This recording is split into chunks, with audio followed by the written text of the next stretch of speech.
Hey everyone, Phil Dawson, Magic the Gathering unofficial audiobooks podcast, here for Gamers Dreamland. And you ever been to someone's place and see boxes and boxes of Magic cards just everywhere? You know, the guys who have all over their floor. Cat has started chewing on them. Not sorted, not sleeved. You got raw, uncut bulk. You got 50 half-formed deck ideas swirling in their head, none of them finished, right? Commons from 2013, bent rares, actual banana peel in one of the deck boxes. This man is knee deep in a pile of unplayable jank, muttering about mono white storm while pulling out cards out of a shoebox that's marked trash. This is a bulk box goblin, and they need help. And if this is you, you need help. And that's where Gamers Dreamland comes in. Your online LGS, it's an intervention strong enough to save your sanity. Instead of sorting through carpet fuzz and forgotten foils, you could be buying the exact single you need from TCG Player Gold Seller. That's Gamers Dreamland. And when you use the link, you get 10% off automatically. Just go to Gamers Dreamland. You don't even have to use the link. You support this podcast just by going there and purchasing something. So please help this bulk box goblin in your life. And if it's you, you got to help yourself if it hits a little too close to home. Gamers Dreamland, your online LGS, and your way out of that floor pile.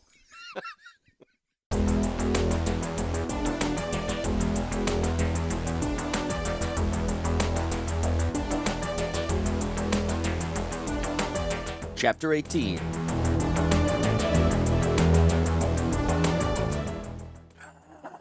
He is a monster. Glacian sputtered miserably amid the glowing apparatus that supported his life. She knows your opinion already, Rebecca whispered through an edge of her robe. She glanced over her shoulder, where Dyfed waited impatiently. The planeswalker did not deign to cover her lovely features, sour with irritation. She stood, hips cocked, arms crossed, lips dubious. To be summoned by the blue gemstone amulet when there was no immediate crisis was galling enough. To be summoned by two folk who had snatched the amulet from its rightful owner, from Yawgmoth, that was almost beyond her ability to bear. The constant scuttling of goblins about her, poking and picking, only frayed her already tattered patience. Tell her he has killed the delegates. Gabbled Glacian. He hasn't, Rebecca hissed. He's keeping them hostage somewhere. You're not helping. She turned stiffly toward the planeswalker and dropped the robe away. Forgive our whispers. Glacian wants to thank you for answering our summons. Dyfed nodded shallowly. Tell her he has imprisoned the elders. He slurred. It is a time of crisis for our city-state and our empire. We're under threat of attack. Yawgmoth has used his control of the armies to take command of the empire. He has dissolved the council, has imprisoned the elders of the rebel city-states. If the rebel states attack, he might be forced to execute them. What does this have to do with me? Glacian mumbled. Tell her she must do away with Yawgmoth. Rebecca shook her head violently. We want you to take the elders to safety. There are nearly 100 of them. Dyfed's brow creased and she tilted her head. You want me to do what? Turning entirely away from her husband, Rebecca pleaded. I know your power.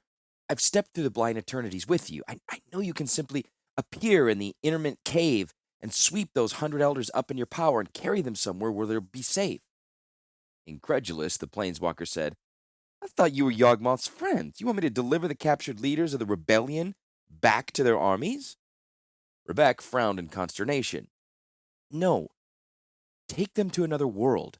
Take them to one of your paradise planes, a place where they can live safely until the danger is past. They'd be miserable. Not one of them could build a lean-to, could start a fire. They'd be placing babies in the wolf den. Goblins, interposed Glacian. Tell her to take some of my goblins from the manor rig. They could be servants. They could build shelters and snare conies. Yawgmoth will only kill them eventually anyway. Rebecca blinked amazedly at her husband. Glacian asks that you also take goblins to this paradise world, his goblins, who could serve the elders. Dyfed hung her head and laughed. You want me to carry 100 elders and 100 goblins to a paradise somewhere? Eyes pleading, Rebecca said, You could do it with a mere thought. It's a small boon to grant the genius of Halcyon, the very man who first drew you here. Her eyes grew hard and her voice dropped to a whisper. Yawgmoth is my ruler, my friend. Perhaps more. This is no betrayal, only an act of mercy, only the simplest request of an infirm genius who may himself be dying but wants others to live. The irate edge was gone from Dyfed's gaze. Pushing past Rebecca, she approached the wheeled chair where Glacian sat. One slender hand descended to touch him, to spread flat across his phthisis-ravaged chest. Yes, I will do this for you, Glacian. I had forgotten who you were, who you are. It is a small favor, and I will do it for you. Then, without moving a muscle, she was gone from the room. Goblins recoiled from the space where she had been. Rebecca moved toward the wheeled chair, reflexively drawing up the robe to cover her mouth and nose. You've done a good thing today, husband. You've saved many lives. He turned his face away from her as though her words had been a slap. What is it? That damn cloak over your mouth. Dyfed did not cover her mouth. She touched me. She's a planeswalker, Rebecca said. You're immune. He still did not look at her. What if I'm not? Daily, you touch temple power stones. You can catch the disease from them as easily from me. Slowly lowering the edge of the cloak, Rebecca approached the chair. You think I'm repulsive? A look of dread flashed across her face. No. I find the disease repulsive. I am the disease. That's all I am anymore. Rebecca reached her bare hand out, just as Dyfed had. She set it, trembling, on the scabrous skin of Glacian's chest. Closing her eyes and swallowing, she left her hand there. Only then would he turn to look at her. You're in love with him. He's fooled even you. You're only waiting for me to die so you can be with him. No, Rebecca said, withdrawing her hand. She stared, revulsion and love warring in her. With a swift motion, she bent and wrapped him in a strong embrace. No, husband, we are soulmates. It's just the illness and the war and the upheaval. No, he hasn't fooled me. He will cure you. That's why I believe in him, because he will cure you. He will cure all of us, and you and I will dance together in the Thran temple when this bloody business is done. What's this? Came an imperious shout at the door. Yawgmoth strode across the floor toward Glacian and Rebecca. She did not let go of her husband. She clung to him as though knowing this would be their final embrace. Yawgmoth wrapped a powerful arm around her and yanked back. He couldn't budge her. He growled and pulled harder. His free hand peeled her fingers away from Glacian's back. Torn skin bled through the gown he wore. Let go! You're infecting yourself! You're killing yourself! Yawgmoth shouted. No! Leave me alone! He tore her other hand loose, and black pus oozed beneath her fingernails. Look what you've done to yourself! Glacian riled, groaning in despair and agony. Look what you've done to your husband! Let go of me! Rebecca shouted, thrashing against his grip. Yawgmoth ignored her struggles. He dragged her from Glacian's room even as her husband shouted slurred epithets behind them. Though his arms were steel bands, Yawgmoth's voice was silken. It's all been too much, I know. You've been brave these many years. You've watched as every method has failed to heal him. You love him still, even ravaged as he is. Let me go! But think of Glacian. He doesn't want to jeopardize you. He doesn't want you suffering as he is suffering. Yawgmoth violently kicked back the door to his laboratory and dragged Rebecca within. He hauled her past tables and implement racks to a cabinet where serums were stocked. He flung back the doors of the cabinet, fetched a bottle of alcohol, and pulled the cork with his teeth. Glacian doesn't want anything to happen to you. Neither do I. He poured the stinging stuff liberally over his hands, arms, and chest. This will kill any of the contagion that might have gotten onto you. Damn you! Damn you, Yawgmoth! Shh, he urged. She was drenched from fingertip to fingertip. Yawgmoth snatched up a jar of serum and a jar of something else. One-handed, he drew the mixtures into a needle bladder, wrestled his unhappy captive around to face him, and injected the solution into her arm. She clawed his chest for a moment before slumping into his arms. Shh. Shh. That will help your body fight off any infection that might have gotten into your blood. It's all right. You'll be safe now. You won't get sick. I won't let you get sick. Voice raw from screaming, Rebecca said, Why don't you cure him? Why doesn't your serum work for my husband? In a desolated tone, Yawgmoth said, I don't know. I honestly do not know. From the beginning, his case has been different. You've made it different. You don't want him to recover. Oh, I do, Rebecca, Yawgmoth soothed. I do. I need him to be well. I need him to be able to fight me for your hand. I will not steal the wife of an invalid. Rebecca pushed away from him and stared bleakly into his eyes. Don't do this. Don't toy with me. I've been through too much. I know. You've been through too much. You've kept a vigil for 7 years.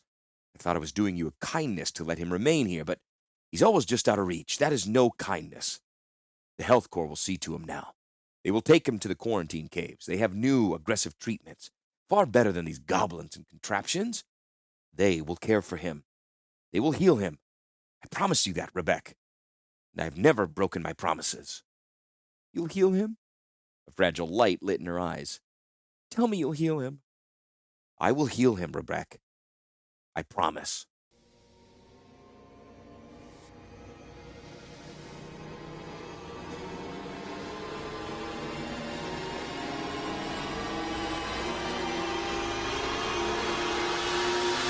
The elders were none too happy. They had been carried into paradise, but it was not their paradise. Salvation is a relative thing. One would have thought that anywhere would have been better than where they had been, entombed alive in a dark cavern for 3 weeks. A trickling spring that ran along its base provided water for drinking, washing, and waste removal, such as it was. Clumps of faintly glowing mushrooms, and the blind cave crickets that sometime appeared silhouette on the mushrooms, were the main source of sustenance. Worse than all that was the knowledge that Yawgmoth had sealed them in there. The weight of his disapproval was as vast and inescapable as the mile of rock between them and the air of the upper world. Compared to that place, this green and verdant land should have been paradise. Tall forests, broad plains, lush rivers.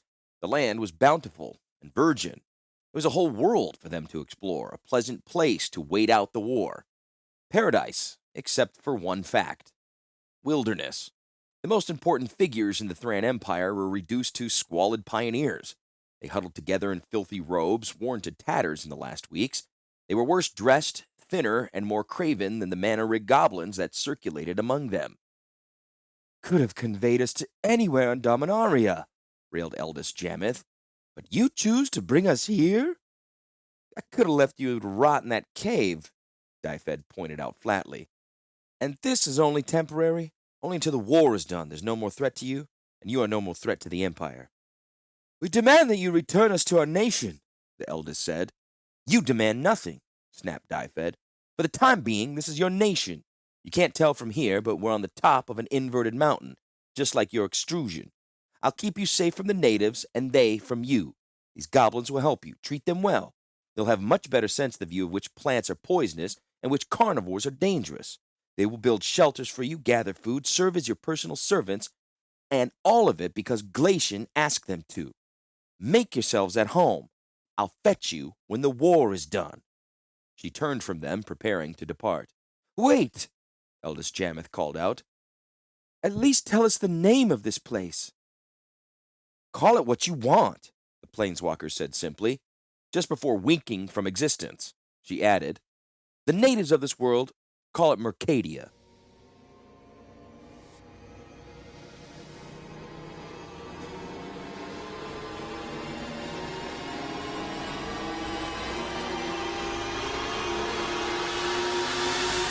It had been a hellish descent.